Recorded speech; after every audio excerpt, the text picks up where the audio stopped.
Okay, so we are gonna do a Shakashaka puzzle here, and the thing I quite like about Shakashaka is that the input is very unique. I don't know if it's actually unique. There's probably other puzzle types that do a similar thing, but what you're like trying to do here is like what you can add to a cell is a triangle. You're not like filling the cell in, or you're not drawing a line or whatever, but you can add a triangle, and that's the only thing you can add. The dot is just a marker to say this is going to be clear, like this is not going to have anything in it. Let's jump over to the rules, because we're in the puzzling player, so we can jump over to the rules. Okay, so the rules are shade a right triangle, like a right angle triangle, in some empty cells, each of which occupies exactly half the cell it's in. So we're forced to do that. But it's some empty cells, so not every cell will have a triangle in it, right? All right, so in addition to obviously that first bit, we have some constraints.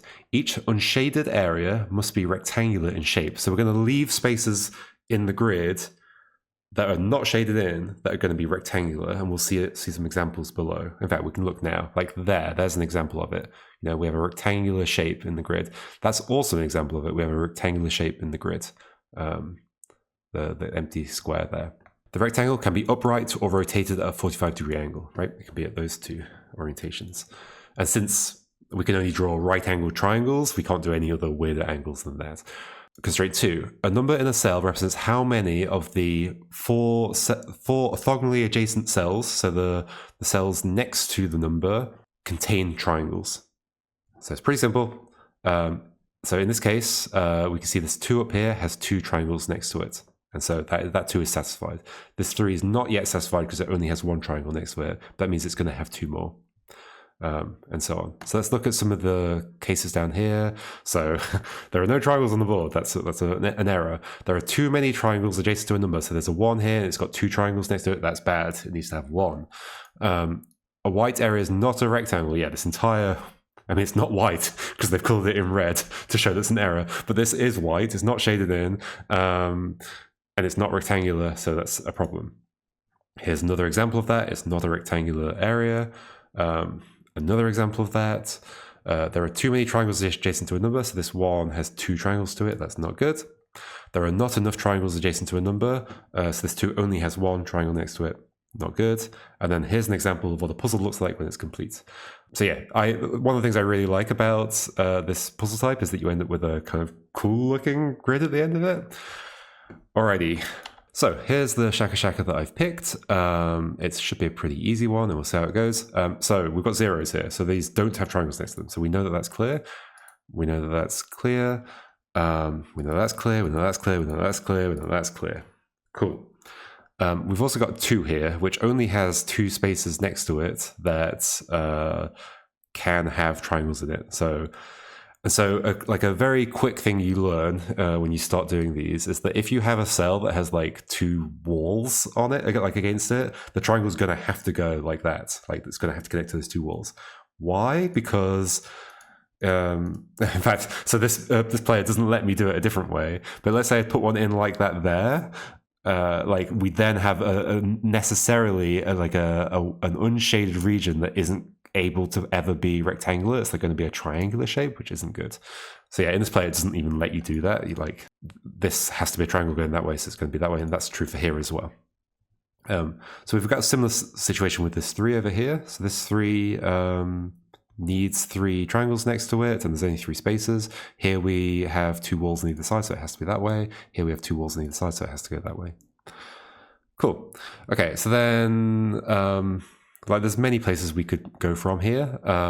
One thing I'm going to point out immediately, though, is that, so this is another common pattern you'll see, is that we have a diagonal line going up to here, and a diagonal line can't suddenly like start going off at a different angle. It's going to have to continue being diagonal to complete the 45-degree rotated rectangle. So that means that that's going to have to be a triangle in that orientation. And because another thing you start thinking about quickly is like, well, if you get too close to the edge of the grid, suddenly you can't like complete your rectangle. So like this can't continue going up this way because then the rectangle would go off the edge of the grid. So this has to end here like this, right? Cool. Another thing is that like we know this is going to be empty because like if you put a triangle into like a kind of a space that's like a thin 1x1 space, like once again you can't like finish off that like 45-degree angle rectangle, so that's going to have to be empty as well.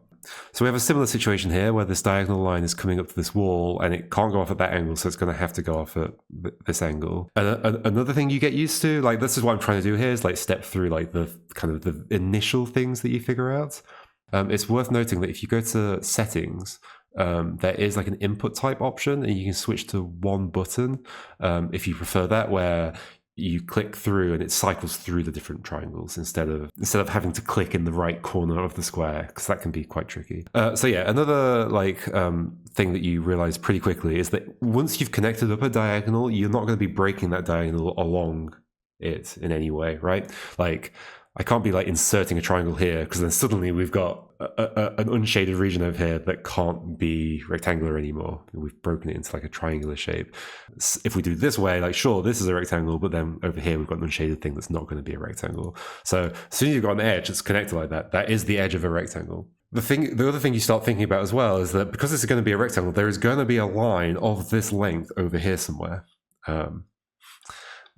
And obviously we'll get there, but like there's going to be a line of that length over there, and there's going to be a line opposite this one over here. So you have these kind of like, these are the kind of, not sure if I call them global constraints, but they're constraints that like start changing things across the grid very quickly. So what else do we have? I mean, so with these zeros up here, because we like know that these are going to be empty, we know that this can't be a triangle in any direction, because if it were, it would like, with one of those empty cells, it would create a problem, or it would, with the wall, it would create a problem, right? So this also is going to have to be empty. So we have a rectangle here, but then the question is, does it come down here? Does it go even further? Well, the only way to like cap it off here is to put a triangle. We can only draw triangles. We can't like just fill in a cell, right? Okay, so this one doesn't let me, this play doesn't let me do what I'm trying to demonstrate, but I can't put a triangle in here that, or maybe I can do it here. There we go. There's an example. If I did that, well, then we have an awkward unshaded triangle down here that we can't turn into a rectangle. So this rectangle must come down, and therefore we know the bounds of this rectangle, and therefore this is effectively, this has got to be a wall, right? Because the rectangle's got to end there. So there's got to be the back of a triangle going along there, and there's a wall here, so therefore that triangle's going to have to go like that. The same can be argued for this one here. Okay, so we have this shape here. This is kind of interesting. And as we know, this can't suddenly go off at a different angle, so it's going to have to go off at that angle. So, ooh, we've connected to this. Suddenly, we fully know the bounds of a complete gigantic rectangle in this puzzle, which is super neat, right? Because once again, once you've connected up a bunch of diagonals, they have to continue in that direction. We can't break them up at any point. So this is a rectangle. And because we've got this side over here, we know that this side must continue the same distance. We know that can't go any further, so it's going to go this way. It's going to come along here to match this one and go all the way down to there. There we go. There's an example of how the kind of the constraint of these rectangles like just like ends up filling in a bunch of the grid like immediately. Okay, what else can we do? So we have a similar thing down here where like the only triangle that could go in there is like that. So that's going to have to be empty. And then, okay, so I was thinking about this space and its relation to these spaces. Like, let's say these continued out. Okay, this is the way to think about it. Let's say this rectangle, like it's either this shape or it keeps expanding outwards this way, and those are empty. If that happens, what would we do with this space? Well, it can't be part of this rectangle because it wouldn't be a rectangle shape anymore. But then it's also an awkward space that we can't shade in any way to like make a nice 45-degree square up here. So this can't continue out this way. So this is effectively a wall. And so we've got two walls down here. So that has to be a triangle going that way. This can't continue up in that direction. So it has to go this way. This can't continue up that direction because if it did, I mean, I can't put it in, but if it did continue up that direction, then this triangle would be like interrupting the rectangle that I've started to draw here. This one obviously has to bounce up this way. So we know that's a square like that. And this is going to be a rectangle like this. Nice.